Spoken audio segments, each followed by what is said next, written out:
Assalamualaikum warahmatullahi wabarakatuh. Alhamdulillahirabbil alamin. Wassalatu wassalamu ala asrofil anbiya'i wal mursalin wa ala alihi wa ashabihi ajma'in. Asyhadu an la ilaha illallah wa asyhadu anna Muhammadar Rasulullah. Qala Allah Ta'ala atiullaha wa atiur rasul wa ulil amri minkum. Saudara-saudara sekalian, hari ini saya akan menyampaikan tentang pertanyaan beberapa orang kepada saya. Karena dilihatnya kan saya setiap hari itu pasti ke masjid. Jadi selama geger-geger masalah COVID-19 atau Corona ini, saya memang nggak pernah ke masjid.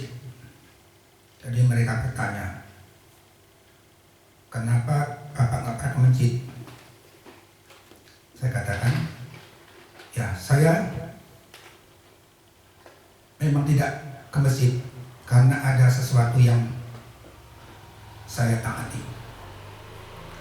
Kemudian dia mengatakan, Pak, ke masjid itu kan tuntutan iman. Ya benar.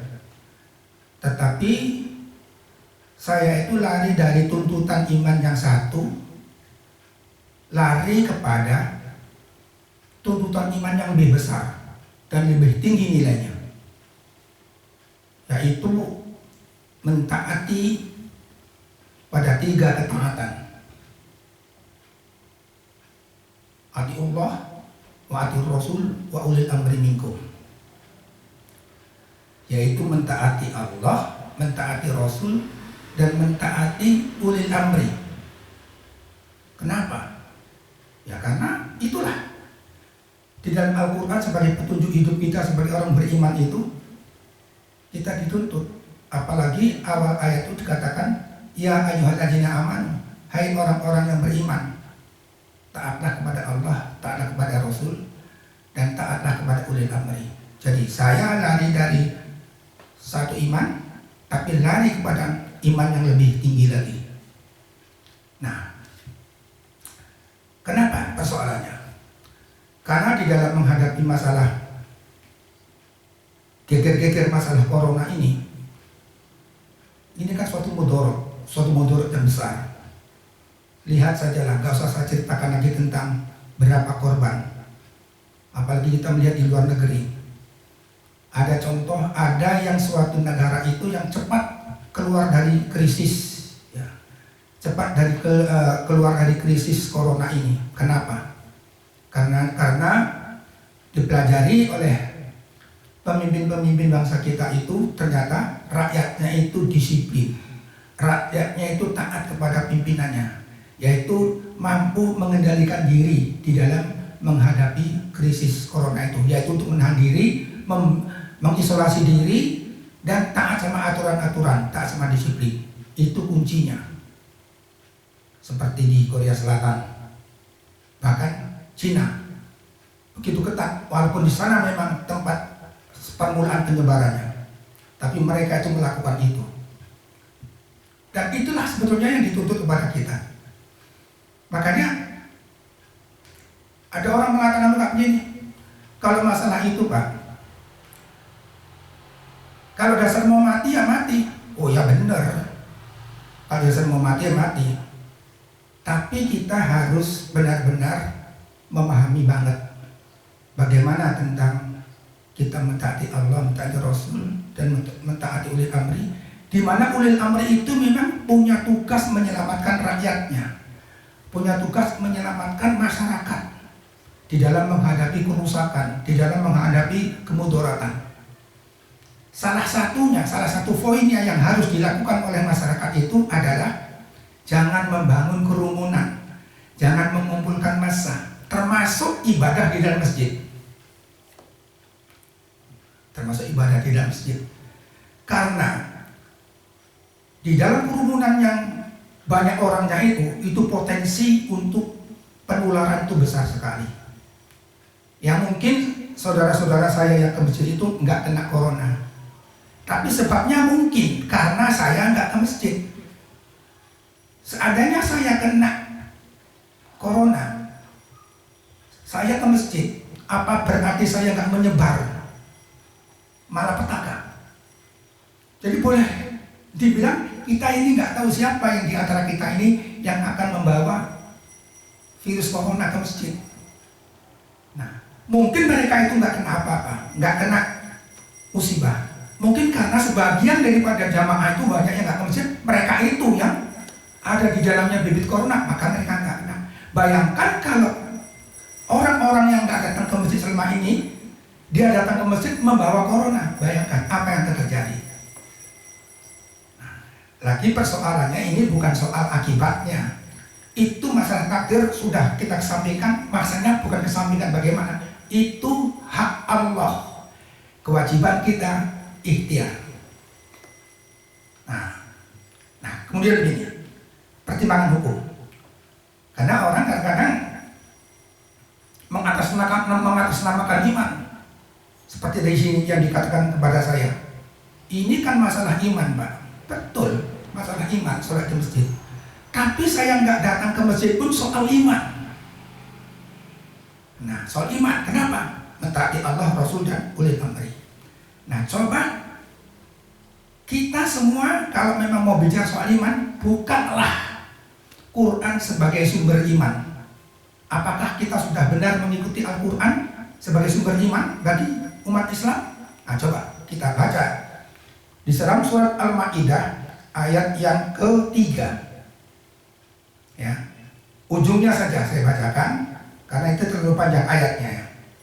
Ini berkenaan dengan suatu ayat apabila kita itu ditimpa kesulitan. A'udzubillahi minasyaitonirrajim. Faman yutturra fi mahmasatin ghairu mutajanifin li ismin fa innallaha ghafurur rahim. Yang artinya, maka barang siapa yang terpaksa karena kelaparan tanpa sengaja berbuat dosa, sesungguhnya Allah Maha Pengampun lagi Maha Penyayang. Nah, misalnya ini, ya, misalnya saya berada di hutan yang jauh dari tempat pemukiman penduduk, dan saya pada saat itu kehabisan makanan, lapar sekali. Yang bisa mengantarkan saya dalam kelaparan itu mengalami mudarat, bahkan bisa mati. Nah, ini kalau ayat ini populer banget sama orang-orang. Nah, jadi itu saya boleh melakukan. Barang siapa merasa terpaksa, seandainya di situ ada barang yang haram, misalnya babi, itu mutlak, haramnya itu mutlak. Itu secara qat'i dinyatakan dalam Al-Quran. Hurimat alaikumul maitatu wa damu wa lahmul khinzir. Diharamkan kepadamu itu adalah bangkai, darah yang mengalir, dan daging babi. Haram mutlak. Tapi pada saat saya merasa kelaparan dan mengancam nyawa saya dibolehkan makan daging babi untuk menyelamatkan diri saya. Maka di sini dikatakan, barang siapa yang terpaksa karena kelaparan ujungnya adalah kematian, tanpa sengaja berbuat dosa, artinya bukan karena mau kita makan yang haram itu, sesungguhnya Allah Maha Pengampun lagi Maha Penyayang. Diampunkan Allah, dibolehkan. Bahkan kalau saya tidak mau memakan sesuatu yang haram itu, justru saya itu berarti mencampakkan diri saya ke dalam bahaya. Sementara kita sebagai orang beriman dilarang melakukan perbuatan yang membahayakan. Ayat ini untuk rukhsah seperti itu. Kemudian dalam ayat lain dikatakan, faman iturra ghairu bagin wala adin fala isma alaih. Barang siapa merasa terpaksa dan tidak melampaui batas sekedar untuk menyelamatkan diri, maka tidak ada dosa baginya untuk melakukan hal yang haram tadi itu. Ini Al-Quran, firman Allah yang memberi kelonggaran, keruksahan kepada hambanya dalam menghadapi kesulitan, dalam menghadapi bencana seperti corona ini. Nah, itu yang haram pun dibolehkan, tidak didosai. Tapi pada saat itu saja. Apalagi ini persoalannya persoalan malapetaka yang besar, corona. Kalau hanya sekedar nggak ke masjid, bukan haram hukumnya nggak ke masjid. Karena ada seperti ini. Kemudian ada orang yang mengatakan atas fatwa MUI ataupun kebijakan pemerintah menghalang-halangi orang beribadah.